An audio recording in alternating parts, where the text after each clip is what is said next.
Hello everyone!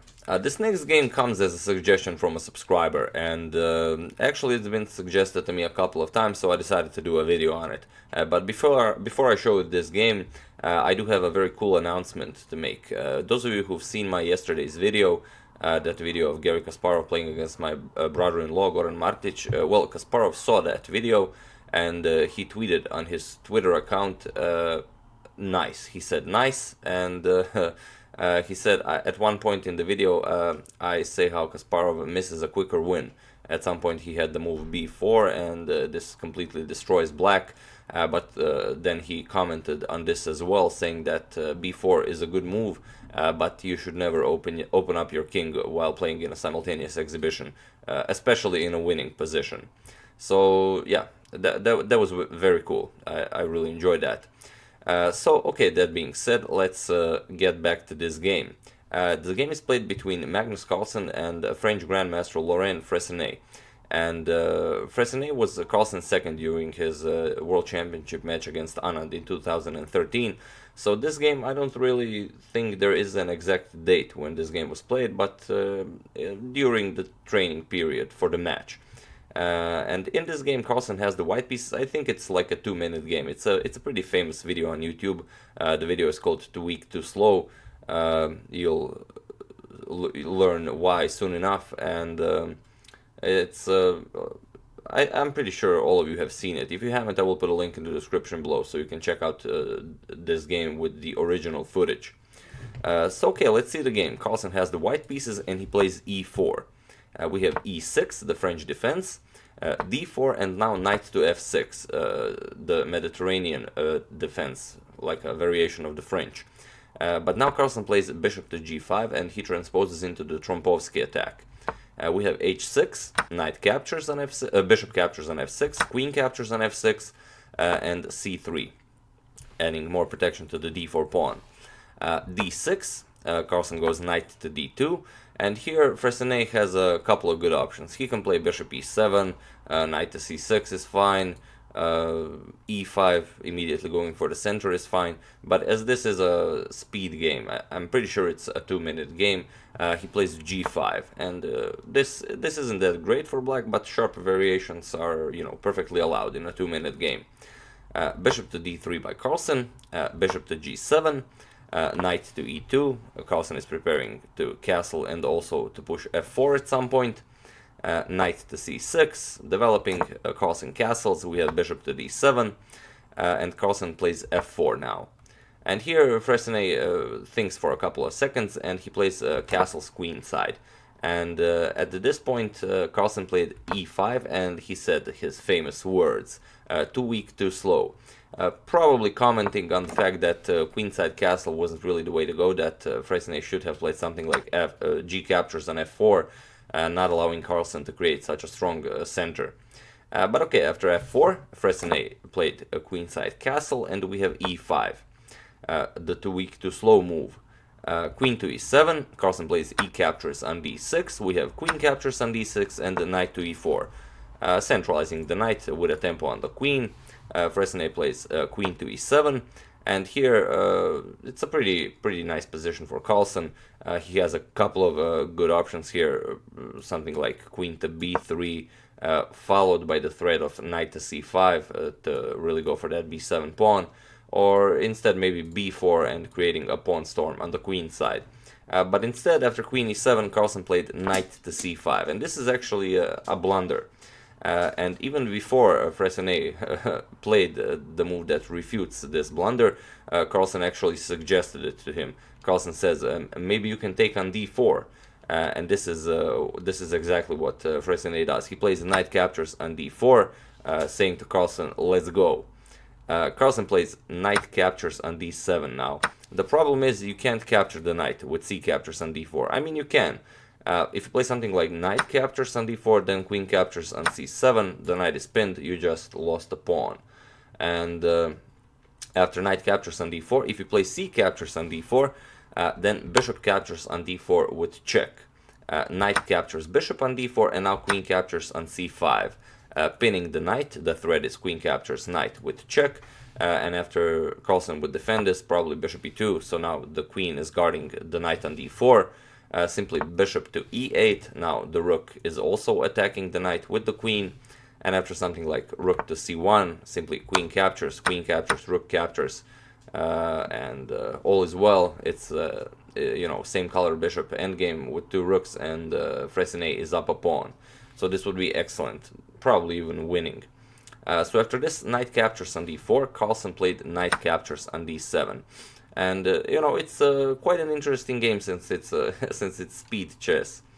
Knight captures on e2 with check by Fressinet, queen captures on e2, and rook captures on d7. And here Carlsen pushes f5. And it's not that this f5 really is some sort of a threat. Fressinet played rook h to d8, but he can just as well capture this pawn with e captures on f5. There really is no danger of bishop captures on f5 pinning the rook, because the bishop has to protect the queen on e2. So okay, after f5 we had rook h to d8, rook 8 to d1. Carlsen plays this saying to Fressinet, I'm gonna trick you always, or something in the lines of that. I couldn't really understand everything they said. King to b8, for some future nasty discovered checks from Carlsen after the bishop comes to e4. F captures on e6, and here Carlsen says to Fressinet, before Fressinet plays the move, queen to e6, come on, but Fressinet plays f captures on e6.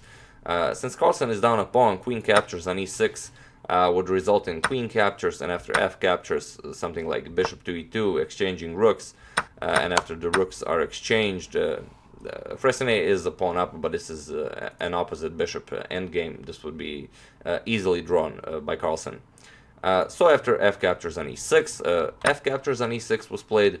Now bishop to e4, a6, making some breathing room for the king, g3, making room for the king on g2, queen to c5 with check, king g2, and now queen to e5.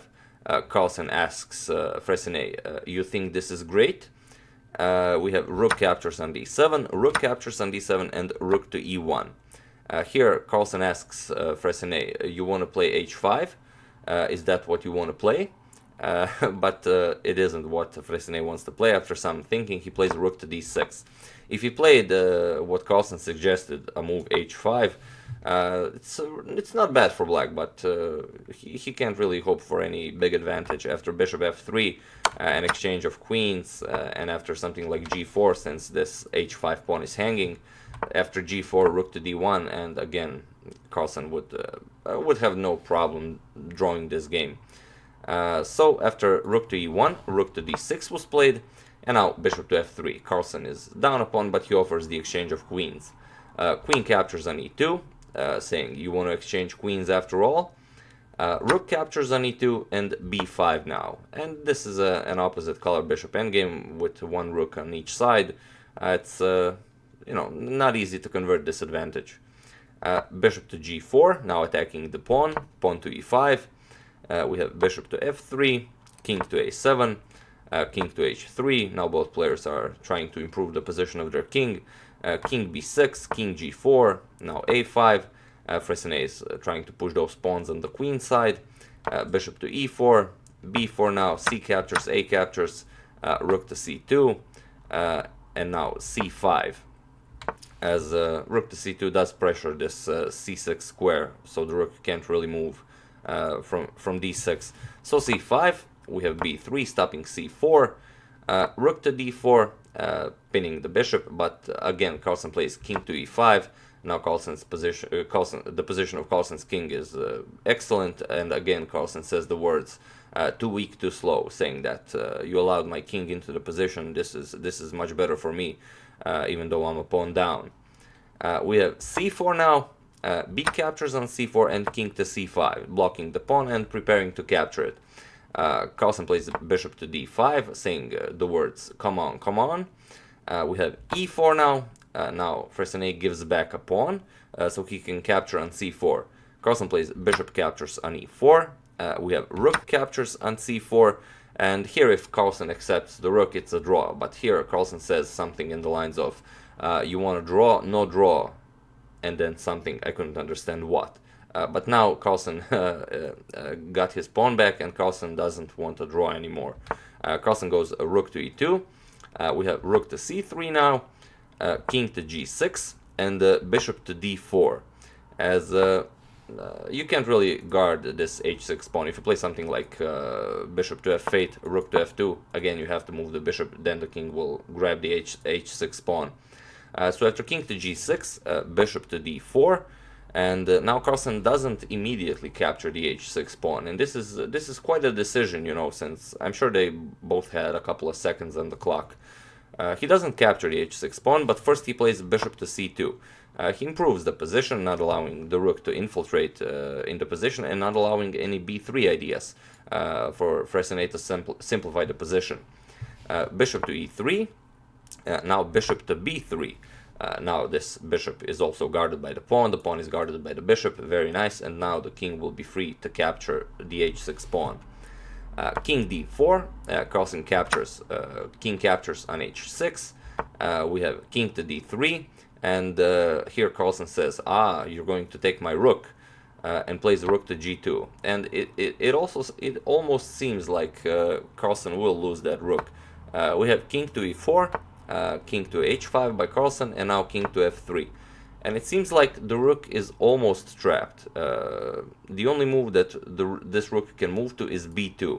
And after this rook moves to b2, it's probably going to be a draw. But what Fressinet missed when he played king to f3, and Carlsen immediately spots this, is the move bishop to d5. And this is checkmate. So a beautiful checkmate in a beautiful speed game, you know, in an opposite bishop color endgame. This is beautiful, and Carlsen asks him, "What do you want to play?" And they both start laughing like madmen. So as you see, the rook is guarding f2, and e2. The bishop is guarding d5. Pawn is guarding f4. King is guarding g4. Bishop is guarding the rook here, so the king has nowhere to go. So a very nice checkmate, and you know, I decided it was worth to do a short analysis of this. I will say famous game, since this is one of the most famous videos on YouTube regarding, you know, Carlsen playing speed chess. So yeah, that's the game. I do hope you enjoyed it, and you know, if you haven't seen the video where my brother-in-law plays against Garry Kasparov himself, do check it out. It's you know, right here where the video shows up. I would like to thank M. Atsansky and Linda Taylor for a contribution to my channel. Thank you a lot, I really appreciate it. As usual, you can check 2 of my previous videos here. One of them will be the one I was talking about. Thank you all for watching, and I will see you soon.